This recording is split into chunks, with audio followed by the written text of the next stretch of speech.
Welcome. All right, today we're talking about cellular respiration. It's the flip side of photosynthesis. Remember, plants do this, but also it's how you yourself get energy. Right?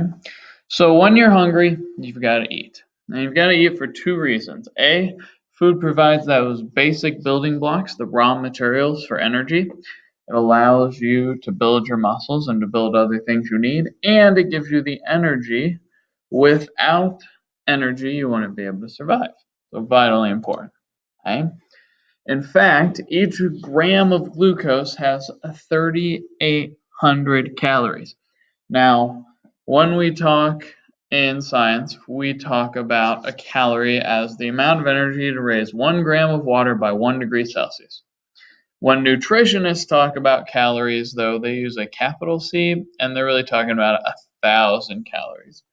Because you would need a lot of little c calories to live. All right. So if we divide this by 1,000, each gram of glucose has about 3.8 big C nutritional calories. Okay? When oxygen's present, we can get a lot of energy from glucose. When oxygen's not present, we get a lot less. So we like oxygen. It's useful. All right, the overview of cellular respiration. There are 3 parts. Glycolysis doesn't need oxygen. The Krebs cycle, it kind of needs oxygen to keep going. And the electron transport chain definitely needs oxygen. Okay? So cellular respiration is that process of releasing energy from food molecules in the presence of oxygen. Vitally important, very useful.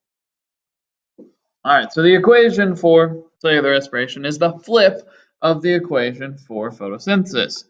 You take in oxygen, that's what plants give off. You take in sugar, that's what plants make. And you create CO2, water, and energy. Okay? In words, oxygen plus glucose gives you carbon dioxide, water, and energy. That's an overall equation. If the cell were to do that, basically you get a fire. I could take some sugar and light it on fire and neat, get that energy. But the cell can't use that energy. It's got to do it in small little steps. So the cell has a chance to capture all of that energy released and put it into ATP so you can use it. So here is the overview. Here's the picture. Outside of the mitochondria, you get the process of glycolysis, break down sugar into 2 smaller molecules, and I get a tiny bit of ATP.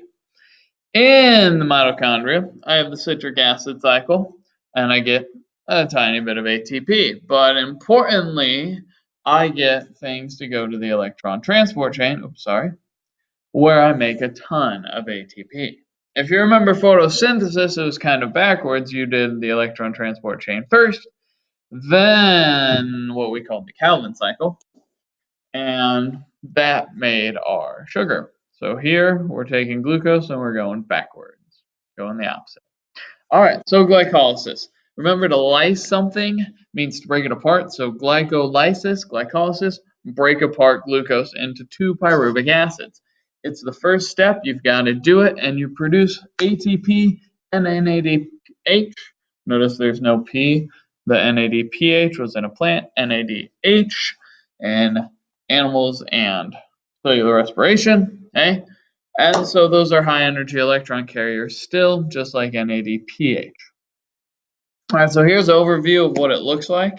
I'll go through all the steps in detail, but basically, you take glucose, you add some energy, see I'm using these ATPs, and I break it into 2 smaller molecules. Then I start getting some payoff. I create my NADHs, my high energy electron carriers, and I create a couple more ATPs. Okay? So overall, I create 4 ATPs, 2 here and 2 here, but I use 2 up here. And so we'll talk about that a little later. And I create 2 high energy electron carriers, NADHs. All right, so ATP production, as I said, you use 2 ATP to get the process started. So if you have absolutely no energy, you can't do glycolysis. You got to have a little stored ATP. I get 4 ATP out of the backside, which gives me a net gain of 2. So glycolysis makes a very small contribution to our ATP production, but it's really, really fast. I also produce NADH. I produce 4 high-energy electron carriers. Basically, NAD can carry 2 electrons, so I create 2 NADHs, and those take those electrons to the electron transport chain, where in the presence of oxygen, I can make a lot of ATP. Vitally important, hugely necessary for you to live. So pluses and minuses for glycolysis, it's super fast, and you get a little ATP. You can get thousands of ATP in milliseconds because I can break down thousands of glucose molecules. It doesn't require oxygen, so I can do this anaerobically when I start exercising and I can't get enough oxygen in my muscles really fast. I can do glycolysis really, really quickly. However, once I use up all my NAD pluses, once all of those have been converted to NADHs, I have nowhere to stick the electrons, and glycolysis stops. So what happens when it stops? Well, if I don't have oxygen, say I'm running a sprint, 100-meter sprint, then I have to do fermentation. This helps to release the energy from glucose without using oxygen. Okay? The whole purpose of this is to convert our NADHs back to NAD pluses so I can continue to do glycolysis and continue to get a tiny amount of ATP. There's 2 types of fermentation. Alcoholic fermentation, yes, produces alcohol. It's done by yeast and other microbes. It creates specifically ethyl alcohol and carbon dioxide. Right?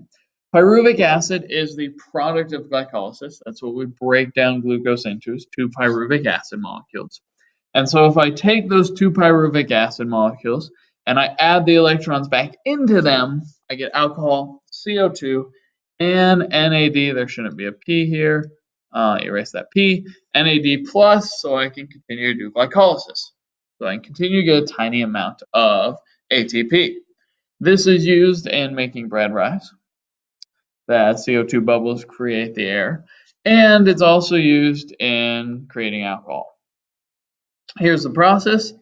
I take glucose, break it down into pyruvate. This part right here, glycolysis, creating my NADHs.